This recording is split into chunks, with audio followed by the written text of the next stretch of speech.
NFL is flexing the Dolphins and the Chargers game into Sunday Night Football to replace the Chiefs and the Broncos. And I completely understand that. Hmm. But my goodness, man, why couldn't you flex out the bum ass Cowboys? Nobody, I mean, I get it's America's team, It's America's team, bro. but that's it. It's America's team. That's But this it. game, this Miami San Francisco game has Yeah. way more juice So many than any storylines. of that.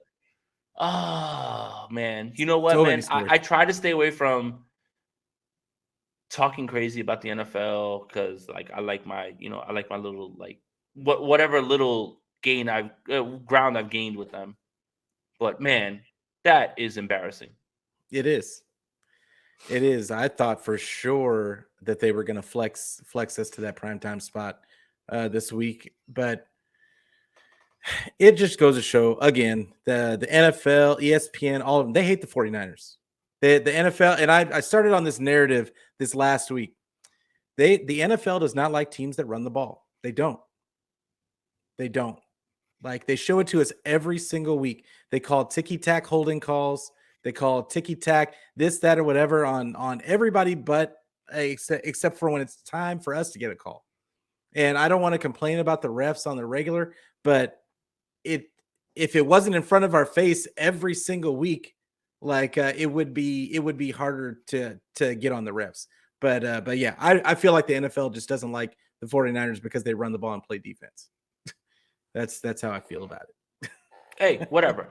Let them show the highlights of the teams that have all flash and no substance. Let the 49ers win their games the way that they are. I'm good with that. For sure. For sure. I mean, I haven't had cable for 3 years, so I never watch ESPN. So it really doesn't bother me. ESPN, all those things. Like I stick into my little hole. I watch what I watch. And, I'm lucky enough that we have so many good 49ers content creators that are allowed to speak about the team. This is what's beautiful about YouTube. This is what's beautiful about the Twitter discussion. There's something for everyone. There's so many people that are dedicated to this. And Mm-hmm. as a 49ers fan on the East Coast, MSG, whatever networks, they would never talk about them.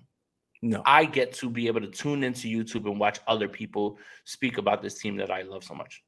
Mm-hmm. That's real talk. Like, I mean, there's just so many different styles and different. It's like hip hop almost. Like so many different styles, and WuTang's you for the can. children. It's only WuTang. For sure, WuTang WuTang's Forever. for the children. Oh, Yeah. don't talk to me about WuTang. Have you seen my? Oh, Have you seen my? yes. Yes, Pete, I know, WuTang man. Forever, bro. So quick, real funny story. Like while we're here, we're having a good time. We're vibing and everything. Make sure that Yeah. you guys are liking this video, subscribe to the channel. Everything for Pete. Everything. My uncle grew up in Shaolin, Oh, and Ghostface Killer stole his bike as a kid in those projects. And it's one of the funniest stories my uncle continues to tell me. I'm an East Coast guy and everything as well too. My brother, who is the one who passed down hip hop to me, always tells me the story of him going to the tunnel, which is something that's like it's a small place where they allowed you to wear Timberlands and get in and everything as well too. Like you can listen. And Old Dirty Bastard was so lit that night on whatever it is that he was. Yeah, who that knows? He came out. They played Shimmy Shimmy Ya that night, and he took the mic and just put it up in the air and put his head down, and every single person rapped every word for him. And I don't even know where he knew where he was, the way my brother describes it. But yeah, WuTang is definitely for the children. And yeah, sure. Pete, I'm me being on the East Coast, me being in that era when that was more to the forefront, like the first few albums I ever got in my life were Method Man to Cal, Ready to Die, Notorious B.I.G., and then 36 Chambers. WuTang is a big part of my life. So yeah, I'm with I've seen so many shows. Method Man dove on top of me at House of Blues. Like that so, sounds yeah, that was sounds a like cool something story. that I would be happy. Yeah, hell yeah. No, that's an amazing story. The hell? Yeah, it's a crazy story. Like, and I have to tell you one day, like, because we could be here for a while. Like it's that show was bonkers. Like it wasn't even it was a Method Red show, but it was but it ended up being a whole Wu-Tang show. Well, where And Redman is an unofficial Wu Tang member, yeah, yeah. But Ghostface was like in the same opening. way Capadonna is. Yeah, Ghostface was opening. Like I don't think it's quite the same as Capadonna. Capadonna is like on every album, like almost Yeah, except for the first one. He is, but I think that they've kind of like Yeah, implemented Redman now, to a point. now, Yeah, well, yeah, now. and moreover, like yeah, like that's the funny thing is like it's funny, man, because one of my guys actually like who was a rapper did a show where Capadonna was like the headliner and all that stuff too, and it was like one of the coolest things like we've ever been able to see.